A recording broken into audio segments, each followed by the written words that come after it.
Hi, this is Aaron with Zollotech. Today we're going to talk about iPhone 4.0, the new update that is not out yet, but it's coming soon. Soon we're going to see a lot of different features that were covered today, and I thought we'd take a look at that. So first thing off, unfortunately no iPhone 4.0 right now, but you're going to have to wait until the summer to get that. And that's a bad thing, but it's good. It gives developers time to go and check that out. Now for developers, they can have a preview today downloadable. So if you have a developer account, you can check out all these features. So let's go ahead and take a look at the first thing. First thing is huge. We've been waiting for it forever, and it's multitasking.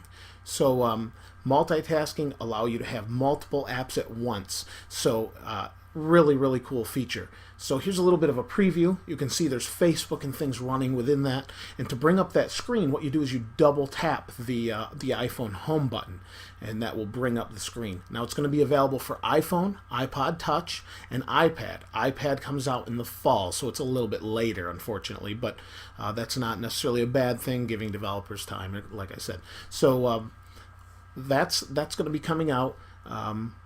And unfortunately, multitasking will not work on, I believe it's the iPhone 3G and the iPod Touch 2nd generation and before.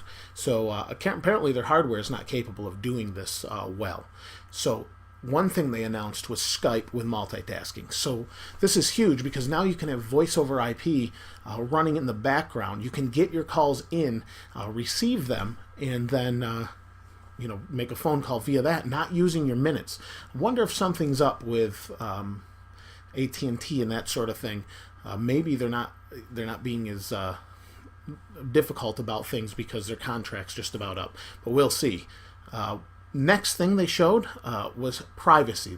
Apple apparently is taking privacy very seriously, and what we have is in that box there's little check marks, and if something location-based has grabbed or looked for your information in the past 24 hours, it will let you know. So something, just a nice little addition. Another huge addition is folders. Folders is something that people have wanted for a long time. It's been available in the jailbroken versions of the iPhone. You can put things in folders. You can simply click and drag them into folders like games. So here you see games up in the corner here. You're looking at games. You can drag and drop things into that, and that's really nice. Let me show you a different example. So here's one of the folders open. You can drag into there. And if you haven't noticed, in the background there's a different screensaver or desktop rather, where you can change your screen locked desktop from the desktop of the background, your normal background. So here they have like a bubble theme going on, that sort of thing. Another huge thing, it's like they're giving everything everybody's asked for, which is really nice, but another huge thing is mail. Now you can have multiple inboxes all in one inbox. So before you couldn't do that, you'd have to go into a bunch of different inboxes, that sort of thing. It was kind of annoying, but now you can have them in one inbox. So that's a really nice feature. Of course, this isn't a surprise, they added iBooks. So before I keep going, there were 7 different things that Apple covered here, and they wanted to make a point of. So this is, I don't know what number we're on, but iBooks is one of them. It will sync with your other iBooks. It will connect right up, and you start Winnie the Pooh that comes with it for free. On your iPad, you're 50 pages in. You sync up, now you're 50 pages in on the iPhone. I don't know if it's over the air, but that would be nice, kind of like the Kindle. But that's a nice little feature. They made some enterprise improvements for those in enterprise, more secure, things like that.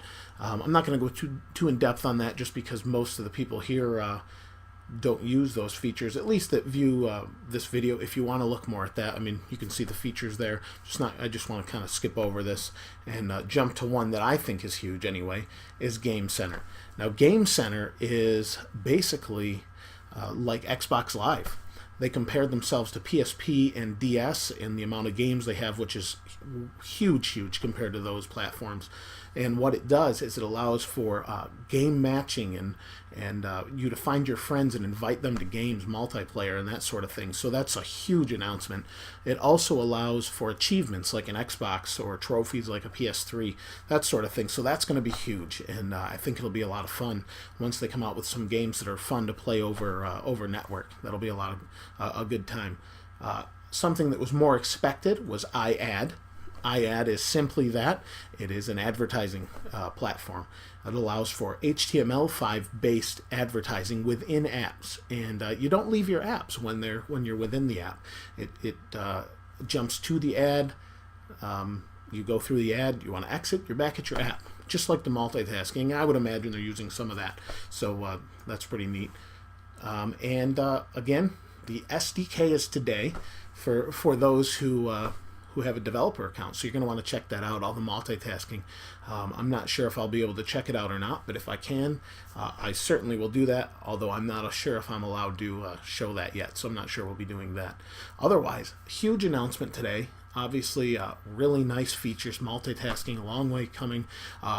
A couple notes is they said the battery life is not a problem, and that they took a long time trying to figure that out, and really happy to hear that they're including that for once, finally, after all this time. And the folders, to have 100 apps on the iPhone is just such a pain. You've got all these pages you got to swipe through over and over to get to your app, and it's really nice to see that you have a way to organize those into games, applications, utilities, whatever you want, So that'll be really nice to see. Otherwise, really nice update. Again, not available till 2010 for us regular users in the final development. That's pretty much it. iPad in the fall. If you want to check it out in your developer, you can do that today. This is Aaron with Zollotech. We'll see you next time.